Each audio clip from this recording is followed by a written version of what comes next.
नमस्कार, मेरा नाम ज्ञानेश्वर है और आपने देखना शुरू किया है लाइव सिटी। मेरे साथ रोज की तरह दिल्ली से जुड़ रहे हैं देश के जाने माने सीनियर जर्नलिस्ट अजीत द्विवेदी जी।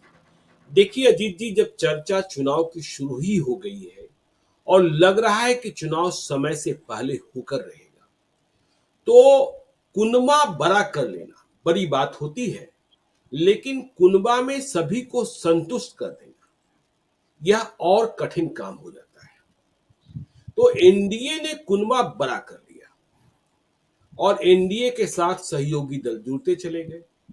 लोकसभा में सीटों का बंटवारा तो हो गया, उपेंद्र कुशवाहा और जीतन राम मांझी एक एक सीट पर मान गए और चिराग पासवान भी 6 से घटकर 5 पर आ गए। तो केंद्र में चुनाव हो, लोकसभा का चुनाव हो तो परिस्थितियां कुछ और होती हैं, विधानसभा का चुनाव हो तो परिस्थितियां कुछ और हो जाती हैं।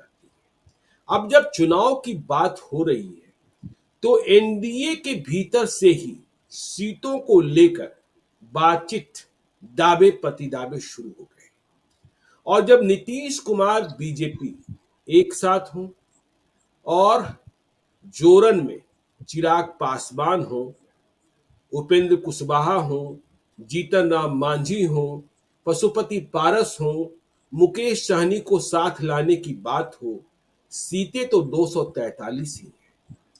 देखिए, यदि हम 2020 की बात करें तो बहुत आसान समझौता हो गया था, क्योंकि चिराग पासवान माने नहीं थे, विद्रोही हो गए थे, या नीतीश कुमार के शब्दों में कहे तो वे षड्यंत्र के हिस्सा हो गए।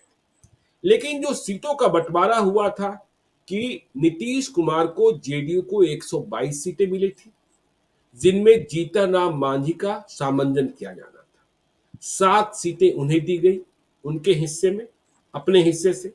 तो 115 सीटों पर जेडीयू ने चुनाव लड़ा और बीजेपी को मिली थी 121 सीटें, जिसमें बीजेपी को मुकेश सहनी का सामंजन करना था। मुकेश सहनी को 11 सीटें दी गई थी, तो 110 सीटों पर बीजेपी ने चुनाव लड़ा। अब चिराग पासवान है तो, लेकिन उनकी महत्वाकांक्षा और उनकी जिद दोनों से हम और आप दोनों परिचित हैं। उपेंद्र कुशवाहा मान रहे हैं कि उनके साथ खेला हुआ, जैसे नीतीश कुमार कहते हैं 2020 में खेला हुआ उनके साथ, तो उपेंद्र कुशवाहा कह रहे हैं लोकसभा चुनाव में खेला हुआ। जीतन राम मांझी केंद्र में मंत्री बन गए, रोज बड़े बड़े बयान दे रहे हैं, बिहार सरकार को भी परेशानी में डाल दे रहे हैं। अभी उन्होंने कह दिया कि बिहार में शराब तो सभी पी रहे हैं, चाहे दरोगा हो, चाहे एसपी हो, चाहे जज हो, और केवल गरीब जेल जा रहा है। तो चुनाव की जब बात शुरू हुई है, सीटों की जब बात शुरू हुई है, नीतीश कुमार किसी भी कीमत पर, जो हमारी बातचीत है, वह 100 सीटों से कम पर चुनाव नहीं लड़ना चाहते, और ठीक यही सूरत बीजेपी की है। तो जब 100 यही लड़ेंगे तो 43 सीटें बचेगी। चिराग पासवान कह रहे हैं 50 से कम नहीं, तो 50 मांगने वाले क्या 20 पर आएंगे? 20 आते हैं तो 220 होता है, बीजेपी जेडीयू और चिराग मिलाकर, तो बची 23 सीटें। उसमें उपेंद्र कुशवाहा भी, जीतन राम मांझी भी, पशुपति पारस को भी 2-3 सीटें, और मुकेश सहनी को लाने की कोशिश भी, क्योंकि जब बिहार जीतना है, प्रशांत किशोर की चुनौती भी है। और हम लोग कल ही कह रहे थे कि जब तिकोना मुकाबला होगा तो लड़ाई दूसरे तरीके से, वोटों का प्रतिशत, किसे अधिक नुकसान पहुंचेगा, किसे कम नुकसान पहुंचेगा, यह बात बहुत बड़ी हो जाएगी। तो कैसे सीटों की बात शुरू हुई है और इसके साथ ही झमेला शुरू हो गया। जब चिराग पासवान सस्पेंस क्रिएट करने लगे तो दिलीप जायसवाल पशुपति पारस के यहां पहुंच गए। पशुपति पारस को बीच में कोई पूछ ही नहीं रहा था। अमित शाह ने बुला लिया और फिर से चर्चा होने लगी कि वे राज्यपाल बनने जा रहे हैं। उनके ज्योतिषी ने भविष्यवाणी कर दी, और भविष्यवाणी जो की गई उसमें कहा गया कि 7 दिनों के भीतर, पिछले बुधवार को भविष्यवाणी की गई थी, आज बुधवार फिर से है, आज तो नहीं बने हैं। तो सीटों का यह झमेला आगे बखेरा बढ़ाने वाला है अजीत जी। देखिए ज्ञानेश्वर जी, इसमें जो चीजें तय करनी है, पहले भारतीय जनता पार्टी और जनता दल यू को आपस में तय करना है। जी। इन दोनों बड़ी पार्टियों को आपस में तय करना है कि इनको कितनी सीटें लड़नी है। हम्म। देखिए, लोकसभा चुनाव में भी जब हम लोगों की बात शुरू हुई और आपको जब पहली उन लोगों की बात हुई तो आपको ये खबर मिल गई थी दिल्ली में कि नीतीश कुमार 16 सीट से कम नहीं लड़ेंगे। बिल्कुल। ये एकदम एक तरह से बात हम लोगों ने इसी प्रोग्राम में इस पर चर्चा भी की, जब जी। सब लोग कह रहे थे कि नीतीश कुमार 8 सीट पर लड़ेंगे, 10 सीट पर लड़ेंगे, 12 सीट पर लड़ेंगे। जी। तो पहले अगर इन ये दोनों पार्टियां कितनी फ्लेक्सिबल रहती हैं, कितना लचीला रुख अपनाती हैं हम्म। सहयोगी पार्टियों के लिए, और अपनी जमीन कितना छोड़ना चाहती हैं ये दोनों पार्टियां, इस पर डिपेंड करेगा अलायंस कैसा बनता है। जी। लोकसभा चुनाव में एक सीट प्रतीकात्मक रूप से नीतीश कुमार ने कम लड़ना स्वीकार किया, क्योंकि उनको पता है कि लोकसभा में उनका बहुत कुछ स्टेज पर नहीं लगा हुआ है। हम्म। वो प्रधानमंत्री बनने नहीं जा रहे हैं और न उनको केंद्र में सरकार बनानी है। जी। तो एक सीट प्रतीकात्मक रूप से जिस तरह से बीजेपी ज्यादा लड़ी है लोकसभा में, आप ये तय मानिए कि प्रतीकात्मक रूप से 2 सीट ज्यादा लड़े, 1 सीट ज्यादा लड़े, नीतीश कुमार की पार्टी ज्यादा लड़ेगी वो तो बीजेपी। 2020 में भी स्पष्ट था ना कि 122 और 121। जी। बिल्कुल 122 और 121, एक प्रतीकात्मक सीट जो है, एक भी हो लेकिन एक सीट ज्यादा लड़ेगी नीतीश कुमार की पार्टी, चूंकि वो जी। एक उसका मैसेज भी बनवाना होता है कि बड़ी पार्टी कौन है, यहाँ बड़ा भाई कौन है, लीडरशिप किसके हाथ में है, कमान किसके हाथ में, ये जनता के बीच में एक मैसेज देना होता है। और ये बड़े सटल तरीके से, बहुत बारीक तरीके से नीतीश कुमार ये मैसेज बनवाते हैं।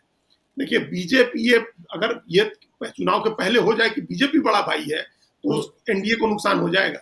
नीतीश कुमार का चेहरा और नीतीश कुमार की पार्टी का बड़ा होना महादलित, अत्यंत पिछड़ा और दूसरे वंचित वर्गों को खींच करके ले आता है एनडीए के साथ। तो वो 1 सीट ज्यादा लड़ेंगे, 2 सीट ज्यादा लड़ेंगे, ये तो तय है। लेकिन कितनी सीटें, हम लोग जैसे पिछली बार बात कर रहे थे जब सीट बंटवारे को इनकी एनडीए की, तो एक अंदाजा था कि 95 सीटें दोनों गठबंधन लड़ सकते हैं अगर मुकेश सहनी को नहीं ले आना है तब।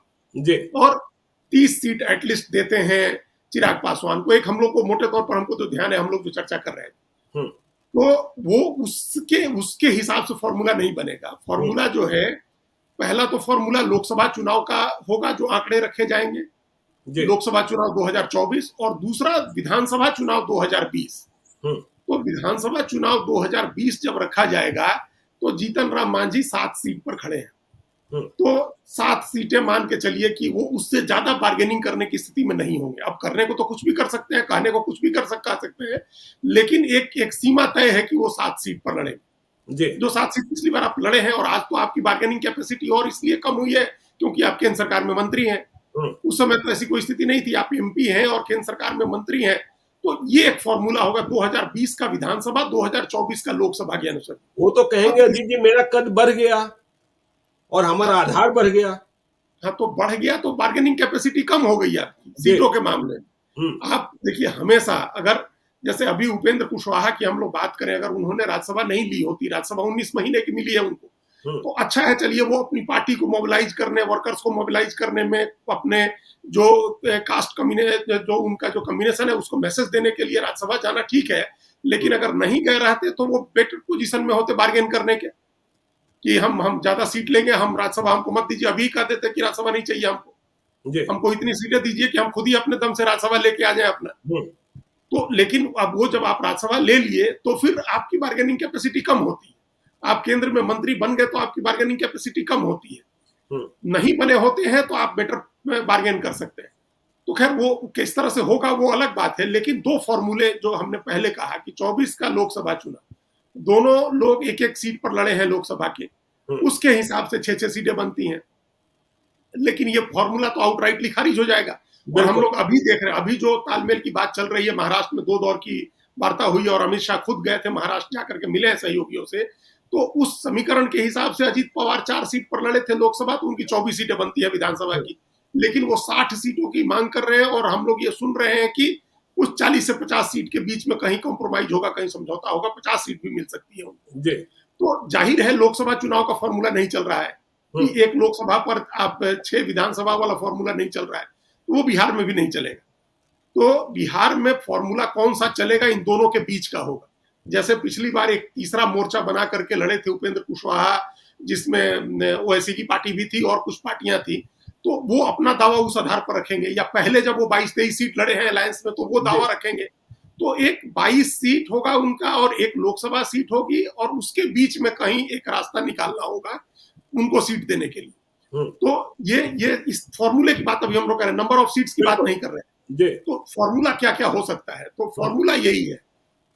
मांझी, जीतन राम मांझी का क्या फॉर्मूला होगा वो हमने बताया कि आपका पिछला 7 सीटें और आपका लोकसभा सीट एक केंद्रीय मंत्री। उपेंद्र कुशवाहा का क्या फॉर्मूला होगा, आप 22 या 23 सीट पहले लड़े हुए हैं अलायंस में, तो वो एक नंबर ऑफ सीट्स, और अभी आप लोकसभा चुनाव लड़े उसमें क्या लीड किया आपने, ये भी एक चीज देखी जाती है ज्ञानेश्वर जी। फॉर्मूला जब बैठते हैं लोग टेबल पर, तो जैसे अभी आम आदमी पार्टी से कांग्रेस का इसी आधार पर टूटा। कांग्रेस ने कहा कि आपको एक लोकसभा सीट दी गई थी लड़ने के लिए आम आदमी पार्टी को, और 9 विधानसभा सीटें थी उस एक लोकसभा में जिसमें आपने 4 पर लीड किया, तो हम वो 4 सीटें आपको दे देंगे। तो एक फॉर्मूला ये होता है कि आपको एक लोकसभा सीट मिली, उतनी उसमें जितनी विधानसभा सीटें हैं ले लीजिए, या उसमें जितने पर आपने लीड किया उतना ले लीजिए। तो ये पिछली बार आप कितना लोकसभा सीट लड़े थे, आप 3 सीट लड़े थे, तो उस 3 में कितनी विधानसभा सीटों पर आपने लीड किया, तो ये एक फॉर्मूला होगा कि इस फॉर्मूले में से बीच का रास्ता निकलेगा उपेंद्र कुशवाहा के लिए। सबसे कॉम्प्लिकेटेड जो मामला होगा वो होगा जितना इनका चिराग पासवान। हाँ, और उसमें क्यों होगा ये बातें आपने बता दी कि 2 कारण होंगे, एक तो नंबर ऑफ सीट्स उनकी जो महत्वाकांक्षा है, और दूसरी जो चाचा का मामला है, वो नहीं चाहेंगे कि किसी तरह से पशुपति पारस को एनडीए में रखा जाए। बिल्कुल, वो इसका विरोध करेंगे, तो 2 सीट भी दे करके वो नहीं चाहेंगे कि रखा जाए। तो पहले ये पेच निकालना होगा कि आप चाचा को एक्सेप्ट करिए कि उनका रहना जरूरी है। अगर वो जाते हैं दूसरी तरफ, दूसरे अलायंस में चले गए, तो फिर 2% 4% जो भी नुकसान करेंगे वो चिराग पासवान का भी नुकसान होगा, एनडीए का भी नुकसान होगा। तो फिर आपने ही कहा ट्रायंगुलर फाइट है, उसमें आप 1% वोट का भी नुकसान नहीं अफोर्ड कर सकते हैं। तो एक पेच ये सुलझाना है कि चिराग पासवान के चाचा रहेंगे कि नहीं रहेंगे। दूसरा, आपका क्या फॉर्मूला होगा।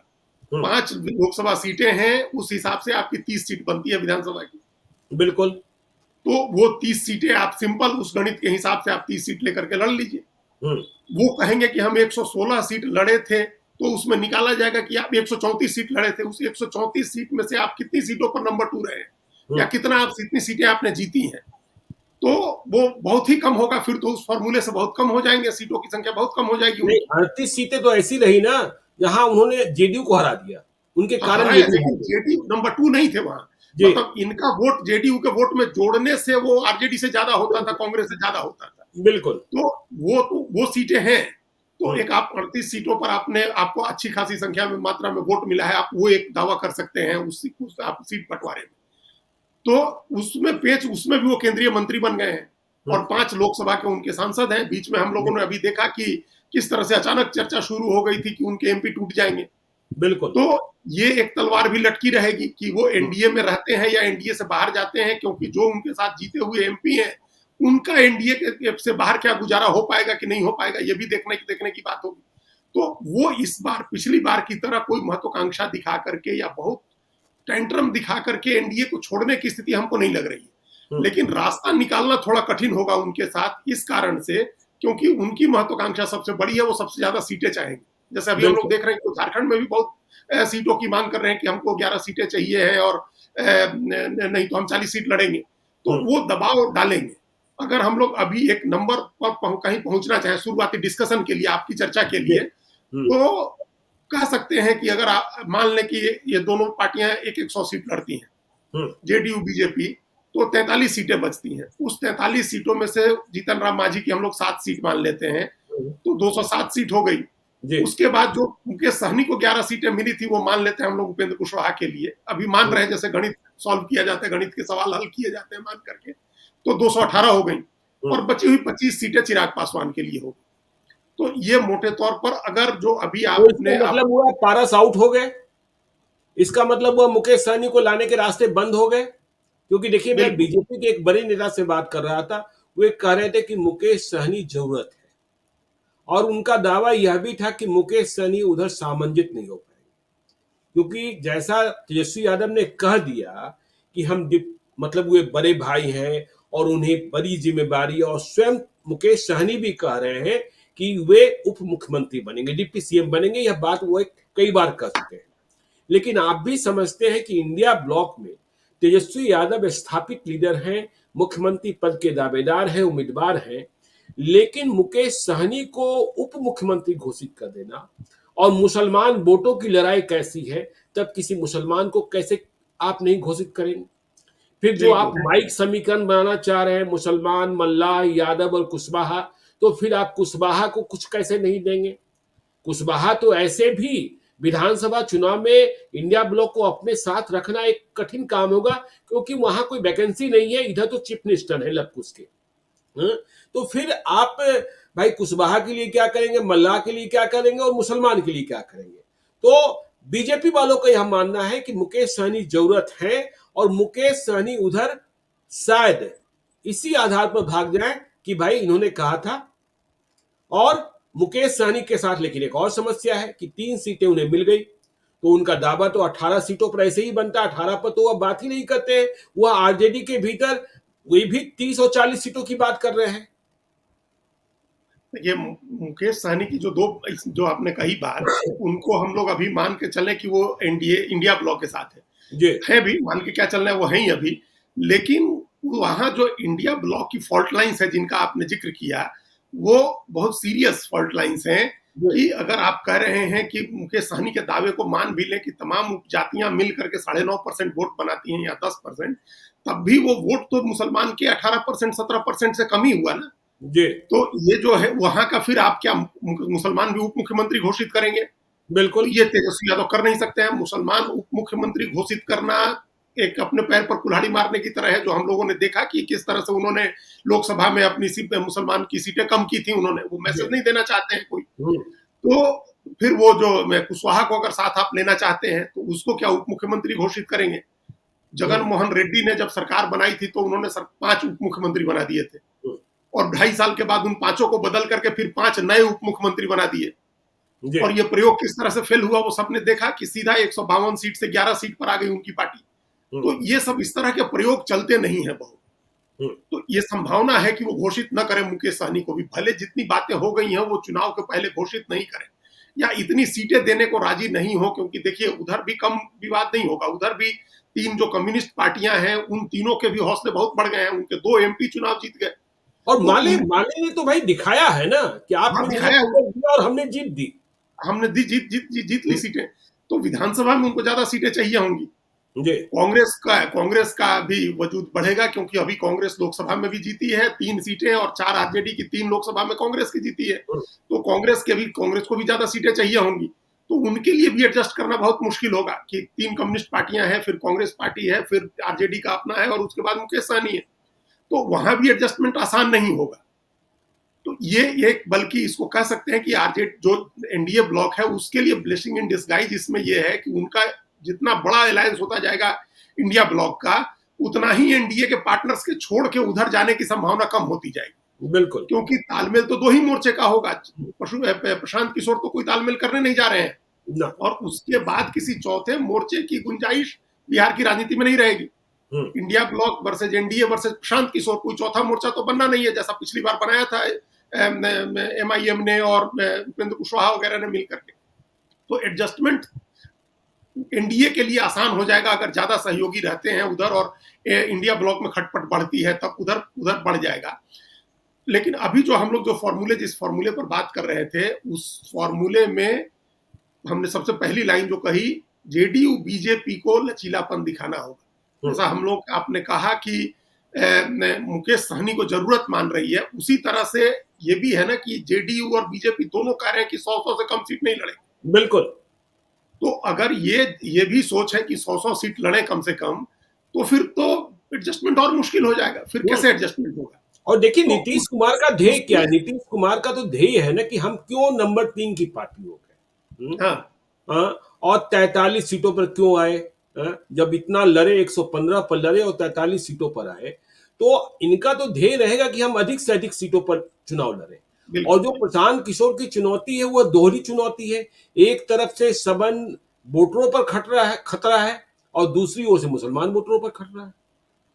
हाँ, तो इसलिए भी अलायंस दोनों को पक्का करना है, दोनों गठबंधनों को अपना अलायंस पक्का करना है, क्योंकि वोट का बंटवारा कोई नहीं चाहता है अभी अपने कोर वोट का, खासतौर से जिस वोट के आधार पर जो पार्टियां चुनाव लड़ती हैं। आप देखिए जो एनडीए के एलआई हैं उसमें उपेंद्र कुशवाहा है, एकदम कोर वोट को रिप्रेजेंट करते हैं।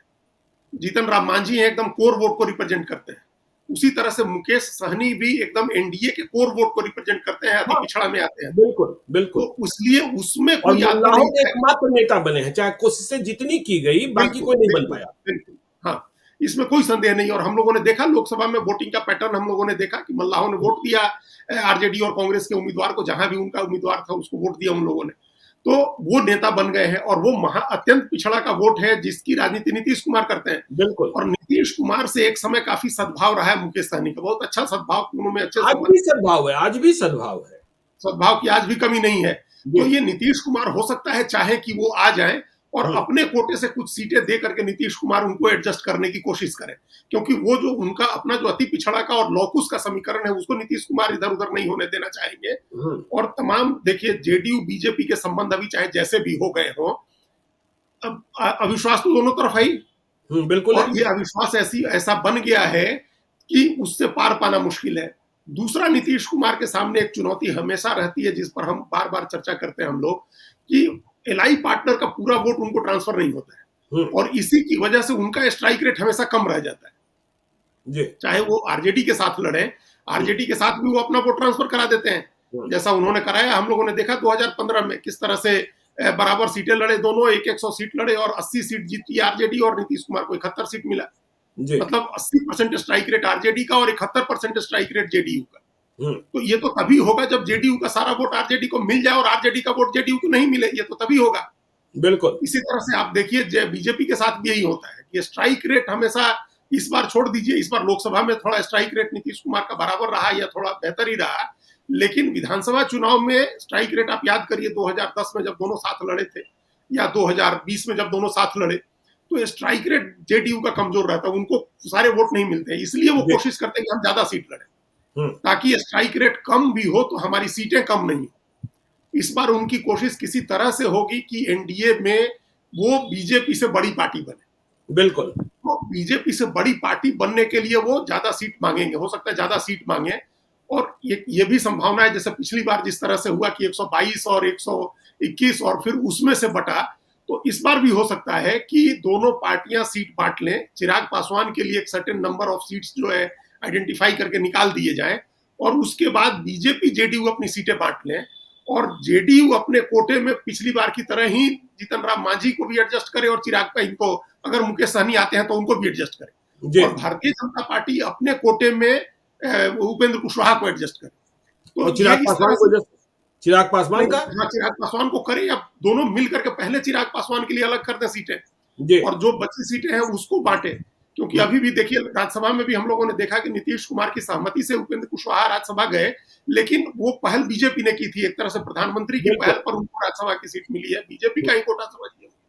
तो उस तरह का हो जाए विधानसभा चुनाव में, तो ये एक फॉर्मूला भी रहेगा कि दोनों पार्टियां अपनी अपनी सीटें बांटें और चिराग पासवान के लिए सीट अलग छोड़ दें और फिर एडजस्ट करें बाकी सहयोगियों। लेकिन आपको क्या लगता है कि चिराग पासवान, यदि हम 25 की बात कर रहे हैं, 25 की टैली पर पहुंचते हैं, तो चिराग पासवान 25 के लिए राजी हो जाएंगे?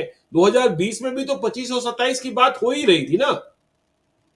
देखिए 2020 का जो मामला था वो सीटों पर नाराजगी के साथ साथ वो कहीं ना कहीं पर्दे के पीछे की एक साजिश का भी मामला था जी। वो चिराग पासवान को भी ये पता था कि वो किस मकसद के लिए इस्तेमाल हो रहे हैं, तो वो मकसद पूरा हुआ, काफी हद तक वो मकसद पूरा हो गया था।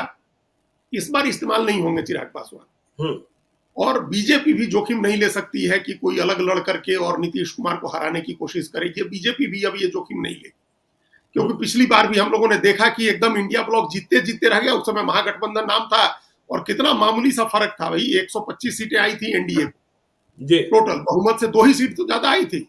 हाँ बिल्कुल। जो बीजेपी जेडीयू को जोड़ लें तो इनको भी इतनी ही सीटें आई थी, तो वो इस एक बहुत नजदीकी मुकाबला हो गया था। वो अब बात गड़बड़ा भी सकती थी उस समय, अगर दूसरे राउंड के बाद खासतौर से अगर प्रधानमंत्री ने पहल नहीं की होती और नीतीश कुमार को साथ लेकर के हर मंच पर उस तरह से भाषण और मैनेजमेंट का काम नहीं हुआ होता, तो पहले 2 राउंड की आंधी में तो एनडीए का पूरा तंबू उखड़ रहा था। तो उस तरह का जोखिम भी ये लोग नहीं लेंगे। चिराग पासवान के बारे में एक बात एक समझनी चाहिए है कि वो अब प्रैग्मेटिक पॉलिटिक्स को समझ रहे होंगे, राजनीति की व्यवहारिकताओं को और उसकी मजबूरियों को वो समझ रहे होंगे। 40 सीट लड़ करके अकेले आप 50 सीट लड़ लीजिए या 60 सीट लड़ लीजिए और आपको कोई भी सीट नहीं मिले या 4 सीट मिले, उससे बेटर क्या ये नहीं होगा कि आप 25 सीट लड़े, 30 सीट लड़े और 20 जीत जाए उसमें से। बिल्कुल। तो उनको उनको हमको जहां तक लगता है कि नंबर ऑफ सीट्स से ज्यादा उनका फोकस विनेबिलिटी पर होगा कि जीतने वाली सीटें उनको कितनी मिलती हैं इंडिया ब्लॉक के एनडीए के अंदर, बीजेपी जेडीयू उनके लिए जीतने वाली सीटें कितनी छोड़ते हैं। वो और बड़े जीतने पार्टनर वाली, है, वो भी डिप्टी सीएम का पद मांग सकते हैं।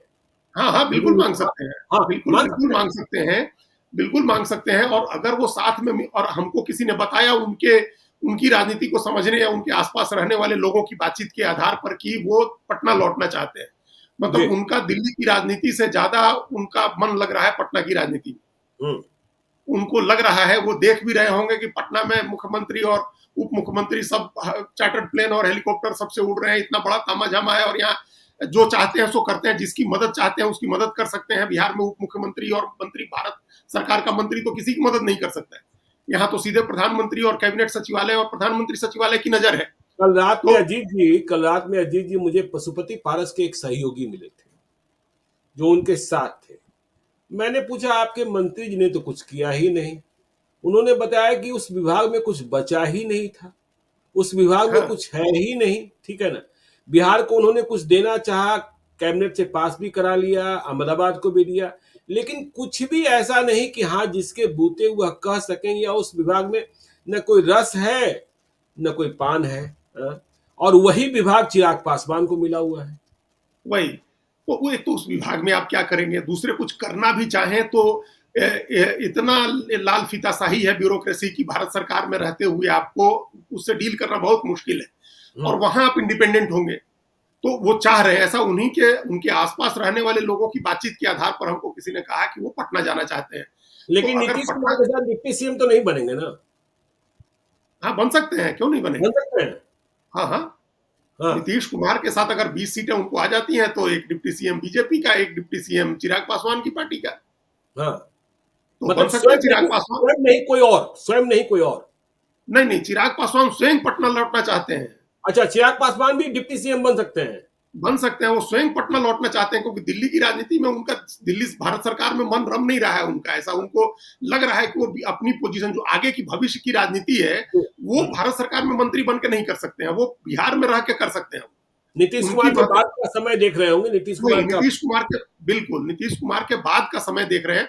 और इसमें कोई संदेह नहीं है कि जो 3 लोग, हम लोग कई बार चर्चा की, अब उसमें हम लोग मुकेश सहनी को भी शामिल कर सकते हैं, लेकिन चिराग पासवान, सम्राट चौधरी, तेजस्वी यादव, ये एक लीडर, जो नई पीढ़ी की लीडरशिप है बिहार में, ये इमर्ज हो गई है। ये लोग नेता हैं, आगे जो भी राजनीति होगी इनके आसपास होगी। अभी जितने चेहरे दिख रहे हैं सब 5 साल के बाद नेपथ्य में चले जाएंगे या उसके बाद चले जाएंगे, ये लोग रहेंगे। तो चिराग पासवान अपनी वो जगह नहीं छोड़ना चाहते हैं। वो चाह रहे हैं कि हम बिहार में घूमते रहें, बिहार के लोगों के लिए काम करते रहें और बिहार में पार्टी को मजबूत करें, समीकरण का हिस्सा बने, किसी भी समीकरण का, ताकि मुख्यमंत्री की कुर्सी तक पहुंच सकें, कोई हमारे ऊपर दाव लगाए। हम लोग एक बार और चर्चा कर चुके हैं कि प्रशांत किशोर का वो एक मामला भी आएगा कि प्रशांत किशोर भी तो, जो एक चर्चा थी कि मुख्यमंत्री पद का दावेदार किसी को भी बना सकते हैं अगर खुद नहीं बनना चाहते हैं तो। हालांकि तवलीन सिंह ने तो कह दिया कि आप नहीं बनिएगा तो बिहार में कुछ बदलेगा नहीं। तो खैर वो चिराग पासवान रहना चाहते हैं वहां। तो उनके लिए, जो जैसे अब उनके पिता को एक बार 24 सीटें आ गई थी बिहार में, तो देखे 9 महीने तक विधानसभा सस्पेंडेड रही थी और चाबी उन्हीं के पास रही। पार्टी जब तक नहीं टूटी वो चाबी उन्हीं के हाथ में रही। तो बिहार में इतना, किसी भी पार्टी को, एक तय मान के चलिए कि किसी भी पार्टी को प्रशांत किशोर का एक फिनोमेनन हम लोग छोड़ दें तो कोई पार्टी 243 सीट नहीं लड़ रही है। मैं इधर जिनसे भी मिल रहा हूं, चाहे जिस अलायंस के हो, वो प्रशांत किशोर का फियर फैक्टर जो है ना, वह दोनों खेमों में काम कर रहा है कि क्या करेगा। और हर जगह उम्मीदवार घूमने लगे हैं, क्योंकि उनका कहना है कि हम जनवरी से फरवरी तक एक विधानसभा क्षेत्र के लिए 3 उम्मीदवार घोषित करेंगे और बिल्कुल अमेरिकन सिस्टम की तरीके से पहले जनता तय करेगी कि इन 3 उम्मीदवारों में बेहतर कौन है और फिर उसी को। तो वो फियर फैक्टर जो है ना, वो एनडीए में भी और इंडिया ब्लॉक में भी दोनों तरफ दिखाई पड़ रहा है। तो वो नए प्रयोग कर रहे हैं। हम इस संदर्भ में कह रहे थे कि आपने जैसा कल भी कहा था कि वो इकलौती पार्टी होगी जो 243 सीटों पर लड़ेगी। तो अगर वो उस पार्टी की हवा बनती है, आंधी आती है, जैसा हम लोगों ने कई जगह देखा है, और उसे इनकार भी नहीं हो सकता है कि आम आदमी पार्टी ने जो दिल्ली में किया या असम गण परिषद ने जो असम में किया था, टीडीपी ने जो आंध्र प्रदेश में किया था। वैसी कोई आंधी आ जाए, जीत जाए तो अलग बात है।